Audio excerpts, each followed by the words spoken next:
sun is setting on downtown Houston, Texas, as the Astros will play the middle game of this three-game series against the Toronto Blue Jays. Ronel Blanco facing a team he's seen a few times, 4 career times, 3 of those are starts. And of course, a lot of you guys are going to remember the one that happened on April 1st, 2024, the memorable and historic no-hitter, 7 strikeouts that night. It was his first no-hitter. But in 4 starts this season, you can see the numbers a little more elevated to start his season in comparison to last season. 6.48 is that ERA overall. Bo Bichette will lead it off for the Blue Jays. Ball hit high in the air on the infield. Isaac Paredes backs up just beyond the grass third cutoff and puts it away for the first out. One down, Guerrero batting .291. Ground ball to third. 2 big hops for Isaac Paredes. Vlad Guerrero Jr. is out number 2. Andres Jimenez to the plate. And that's lifted shallow center. That was a 3rd straight changeup by Blanco. Myers comes in, makes the catch, and the side is retired. A 1-2-3 opening inning for Ronel Blanco. Bassett's coming off another dominant outing. In his first 4 outings, he's notched a 2-0 record with a minuscule .77 ERA alongside 31 strikeouts over his 23 1/3 innings pitched. Jose Altuve leads it off. So he's been kind of tearing up right-handed hitters to the extent where he hasn't given up an extra base hit to a right-handed hitter yet. Off the glove of Will Wagner. Now Altuve's going to be safe. The throw hits the front of the dugout. It does not go into the dugout, so no extra base for Altuve. Ruled a single for Jose Altuve, and you had mentioned wanting to pitch around Yordan Alvarez. You can't do that right now with the runner on first. Yordan loops one to left, and that's going to fall in. Everything Yordan does against Bassett is a positive outcome. Now 9 for 20 in his career against the righty. It's a couple of cheap base hits to start this ball game, and Bassett has been so good this season pitching with runners in scoring position. He's been awesome. That'll be a line out for Paredes. Still a productive out as Altuve now gets to third with less than 2. JP, as we mentioned, 4 straight game hitting cleanup. This has been the area in the lineup where the Astros have needed production but not found it this year. Just 2 runs batted in from the cleanup position in 23 games. See the Astros cash in. Old Tapper, it's going to stay fair and it's going to score a run. Pena's going to beat it out. Pena with a 13-game hit streak thanks to that infield RBI single. Job for Bassett now trying to limit it to just a 1-run inning.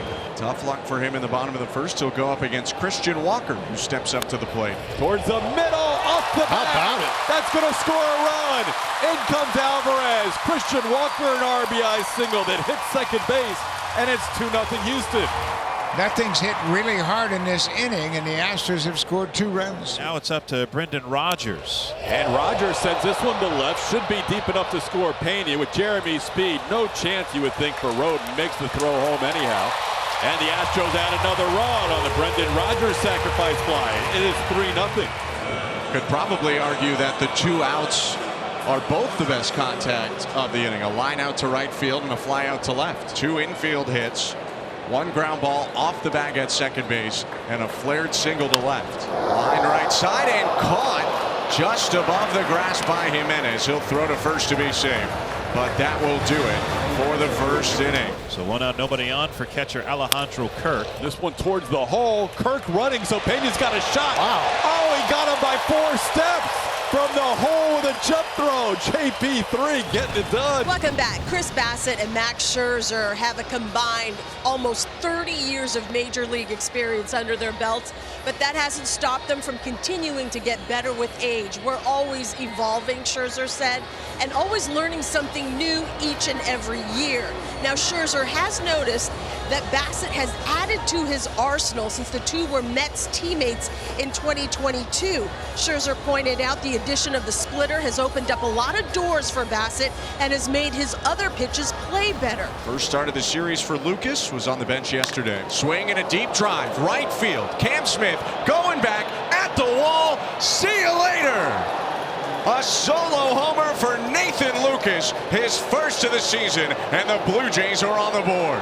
The Astros had retired 19 straight batters going back to last night's game until Nathan connects for his first home run of the season, and he smoked it. Like I said, when you get those mistakes, you have to take advantage. Alvarez now 9 for 20 in his career off Chris Bassett. 0-2. Hit back to the mound. Nice play by Bassett. And he gets him out himself. One down. This inning has developed out of nowhere. 2 groundouts to start the inning, then an infield single, and back-to-back hit batters. And he's kind of letting that baseball go just a little bit early, a little arm side high. Needs to figure out that release point a little better here and get out of this inning. For the Blue Jays, this one slapped to second base. Picked up a Jimenez over to first to record the out, and the Blue Jays get out of it. Houston strands 3. What have you seen from Bassett so far, especially after that tough first? I think he's made some good pitches. He had a couple of hit batters and back-to-back at bats in the 3rd inning, but he was able to get the ground out to get out of that inning, and that's basically what he's done all season long. Hits that one in the air to left field. Rodin has some room, and it's a 1-2-3 inning for Chris Bassett. We go to the 5th. Astros with a 3-1 lead over Toronto, top of the 5th. First pitch to Allen. Rodin is skied in the air. Who wants it? It's going to do it. Did he make the catch? He did. Flipped it to himself and completed the catch. Thought that bounced on the turf. Instead, it's Pena doing a juggling act with his glove for the catch. And Clement is aboard with the Blue Jays' 2nd hit of the night. And now it's Nathan Lucas who homered, grounded right side, right at the first baseman Walker, absorbs it into his body, takes it to first, side retired.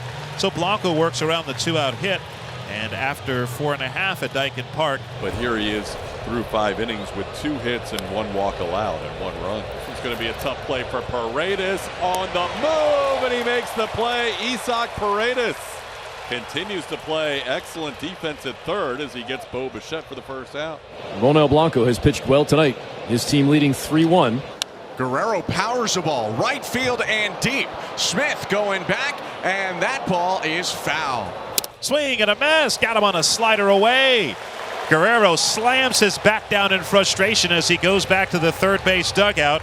3rd strikeout for Ronel. 2nd time he's got Guerrero. 2 out. This is Ronel's longest outing of the season, and he's going to go at least 6. He's only at 81 pitches, so we'll see what they do from here. But for now, Ronel, 6 innings of 1-run baseball. Another fine outing against the Blue Jays. 1st and 2nd, none away. And still nobody out in this inning. You have Yainer Diaz coming to the plate. He is a double play opportunity. Brendan Rodgers obviously at first base, so this is a big at bat. Yainer is going to hook an 0-2 pitch towards the corner and left. That's going to be an RBI. In to score, Christian Walker. Into third, Brendan Rodgers. RBI double for Yainer. It's 4-1 Astros. Swing and a miss, strike 3. Got him on a splitter in the dirt. Big strikeout for Bassett, 1 out. And that's going to be the last out he gets tonight. It looks like John Schneider out of the dugout. Left-hander Brendan Little is into the game. Crowd starting to buzz a little bit more in Houston, looking for a big moment right here with the bases juiced. Still just 1 out. A 2-2 count to Altuve. He got him. Big pitch from Brendan Little, and there are 2 down. Lefty on lefty never bothers Jordan. Hit well, right center field. Nathan Lucas onto it, makes the catch, and ends the inning. Job well done from Brendan Little. He keeps it to a 1-run inning. It's 4-1 Astros. Astros lead at 4-1. Top of the 7th inning. Here's George Springer, a strikeout and a walk. Ronel Blanco here in the 7th inning. And George lines one to Jeremy Pena, who goes to his left quickly to make the play for out number 1. Broken bat, easy play for Pena. And there's 2 away in the inning. Ronel now has retired 6 straight. Ronel should get a nice hand. He has faced the Blue Jays 4 times in his career. He has pitched well 4 times in his career. He came into tonight against Toronto with a 1.69 ERA. He'll go 6 2/3 tonight, allowed a solo home run, 2 walks, and 1 other base hit, and that was it. Ronel, his best outing of 2025, walks off the mound leading 4-1. The Blue Jays 4-1. Isaac Paredes, first batter for the Astros. That ball's hit well to left field. That's going to be gone. Isaac Paredes, his 4th home run. And they've all been into the Crawford boxes. Astros lead 5-1. Home sweet home for Isaac Paredes. The closer Josh Hader, this is not a closing situation with the Astros up 5-1. But he will be making his 11th appearance. 10 games so far this season, 11 innings, 13 strikeouts. Former Astro George Springer, the final hope for the Blue Jays in this game. Joe Espada, who won game number 1 of his managerial career with Ronel Blanco against the Blue Jays, would win game number 100 of his career with Ronel Blanco against the Toronto Blue Jays. So Joe kept the card along with Rennell for the no-hitter, and Joe might have another card with Rennell's name on it. Career win number 100 for Joe Espada as a manager. Astros win 5-1. They're back above 500 at 12